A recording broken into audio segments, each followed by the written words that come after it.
நாவுக்கரசருக்கு கிடைத்த அந்த சோதனை எல்லாம் நமக்கு சாமி கொடுத்திருந்தார்னா இருக்கிற இடம் காணாத போயிட்டு இருக்கும். இந்த சமணர்கள் எல்லாம் ஒரு எறும்புக்கு கூட துரோகம் பண்ணாதவங்க. எப்படி பட்டம் வாங்கி வச்சிருக்காங்க பாருங்க. இந்த சமண சமயத்தை சார்ந்தவர்கள் எல்லாம் நடக்கும்போது எறும்பு வழியில இருந்ததுன்னா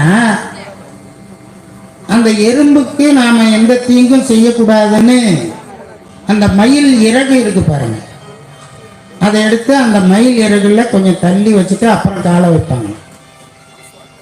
எவ்வளவு உயர்ந்த எண்ணம் பாருங்க.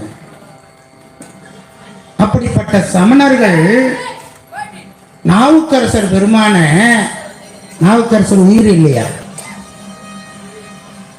அவரும் நம்மள மாதிரி தானே, ஒரு உயிர் தானே. நாவுக்கரசரை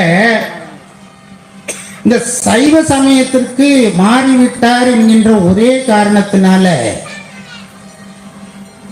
அவர் என்ன செய்யறாங்க, முதல்ல அந்த சுண்ணாம்பு சூளை கொதிக்கிற அந்த சுண்ணாம்பு கால்வாயில் அந்த வீடு மாதிரி இருக்கும், ஒரு சின்ன டோர் இருக்கும், அதுக்குள்ள சுண்ணாம்பெல்லாம் தயார் பண்ணுவாங்க.